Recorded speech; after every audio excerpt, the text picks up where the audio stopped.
अच्छा सीक्वेंस किया हमने इससे पहले अभी, जिसमें हीरा अपने प्यार का इजहार कर लिया, उसके बाद सारी सोचो 110 एपिसोड के बाद क्या बात है, सोने का सुहाग है।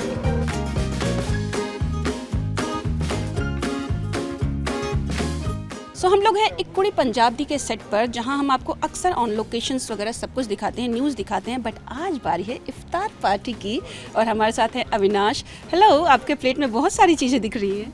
जी हाँ, वैसे तो पास्ता है, ठीक है, उसके बाद ये पकौड़े हैं और ये दही बड़ा है, साथ में गच्चक है। हम इसे गच्चक कहते हैं, लोग यहाँ पे इसको चिक्की भी बोलते हैं, है ना।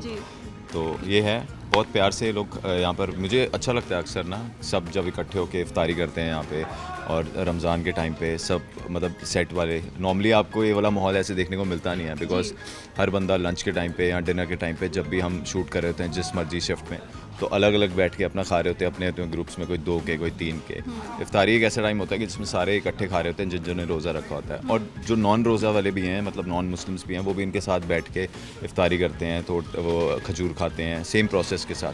It's a very nice feeling कि मतलब कैसे एक कल्चर दूसरे कल्चर्स को भी साथ में लेकर आ रहा है, and you know everyone's together and celebrating that Ramzan. तो आपके प्लेट में आपका फेवरेट क्या है? वैसे देखा जाए तो मेरा फेवरेट यही है, फ्रूट। क्योंकि अक्सर मैं एक मील डाइट पे ही रहता हूँ, तो normally I go home in the night and then only I have a meal with my family, otherwise मैं पूरा दिन में खाता नहीं हूँ, तो नॉर्मली मेरा यही शेड्यूल रहता है। तो इस हम प्लेट को अभी साइड में रख देते हैं और भी थोड़ी बहुत हम बातें करेंगे। ये बहुत ही अच्छा मौका होता है, जैसे आपने भी मेंशन किया, तो कितना अच्छा लगता है जब एक्टर्स वैसे तो अपने रूम में बैठ के खाते हैं, नाश्ता करते हैं, पर एक महीना ऐसा होता है जब सब साथ में बैठते हैं सारे क्रू मेंबर्स के साथ। नहीं, मोस्टली हम जैसे हमारे यूनिट में, हमारे सेट पे जितने भी एक्टर्स हैं, मोस्ट ऑफ द मतलब जो अटवाल फैमिली है स्पेसिफिकली, सरताज हो गया, तेजी हो गई, मनोज हो गया, मैं, ये हम सब इकट्ठे ही बैठ के मोस्टली खाते हैं खाना। मैं तो नहीं खाता हूँ ऑब्वियसली, बट सब इकट्ठे ही बैठते हैं हम। बट हाँ, जैसे मैं नॉर्मली जनरली बात कर रहा हूँ ना, कि मतलब जो यूनिट में लोग होते हैं वो अलग अलग बैठ के, मतलब कोई जैसे लंच होता है तो वो कोई 2 लोग वहाँ पर बैठ गए, कोई 3 लोग वहाँ पर बैठ गए, कोई 4-5 लोग इकट्ठे एक जगह बैठ गए। इस टाइम पे जितने भी लोग जिन्होंने रोज़ा रखा है वो तो साथ में बैठते ही हैं, बट जो बाकी के लोग हैं, उनके दोस्त हैं, कोई हैं, या फिर सेट में डायरेक्टर हैं, या फिर हम एक्टर्स हैं, तो हम साथ में भी उनके जाते हैं। दो हमने रोज़ा नहीं रखा है, बट फिर भी we like to celebrate it with them because it's a special moment for them. वो लोग एक अपना फास्ट उस टाइम पे ब्रेक कर रहे हैं, और उसके बाद वो लोग खाते हैं, और किस प्रोसेस के साथ, पहले वो खजूर खाते हैं, फिर उसके बाद फ्रूट्स खाते हैं, फिर उसके बाद बाकी की चीज़ें धीरे धीरे दे कम टू सॉल्ट, और फिर उसके बाद वो पूरा प्रोसेस कंप्लीट होता है।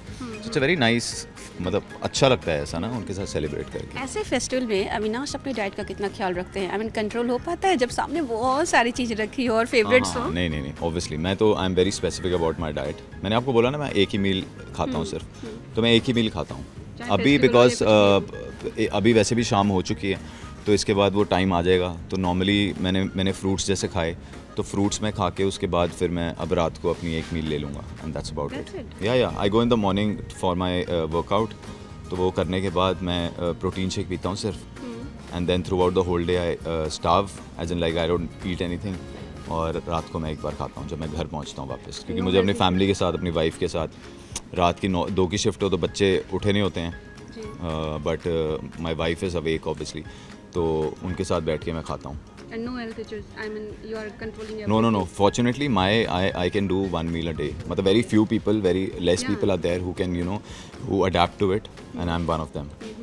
What's happening in the show? बहुत रोना धोना भी चल रहा है और कुछ मेमोरीज भी वापस आ रही हैं, दिख रही हैं। अब तो उल्टा अच्छे स्पेस पे हैं हम लोग अभी। हीर ने भी रियलाइज़ कर लिया है रांझा के लिए अपना प्यार, और अब वो बताने वाली है, बट साइमल्टेनियसली रांझा की ज़िंदगी में भी तेजी आ गई है। एक और वो बड़ा पड़ाव आ गया कि जिसमें तेजी बोलती है कि भाई मैं तुमसे शादी करना चाहती हूँ बच्चों की खातिर। सो रांझा इस टाइम पे उस डिलेमा में है कि वो क्या करे, कि जिस लड़की से उसने पूरी ज़िंदगी प्यार किया है, उस लड़की को छोड़ के किसी और से वो अगर शादी करेगा तो व्हाट विल ही डू। वो बच्चों की खातिर हो चाहे, क्योंकि बच्चों का बाप जो है वो रहा नहीं अब इस दुनिया में, जर्नैल, तो अब वो बच्चे उसको as a fatherly figure consider करते हैं, तो उसमें अब वो क्या करे, उनके साथ जाए, या फिर जो उसका खुद का प्यार है, जो कि प्यार अपना कन्फेस नहीं कर रही है रांझा के पर्सपेक्टिव से, कि उससे बात करे जाके, बट समहाउ इस डिलेमा में है। सो उस स्पेस पे हैं काफ़ी अच्छा, मतलब अच्छे मोमेंट्स भी हैं और सैड मोमेंट्स भी हैं, but there are no grief moments as such in the show right now. Thank you so much and all the very best welcome, thank you so much.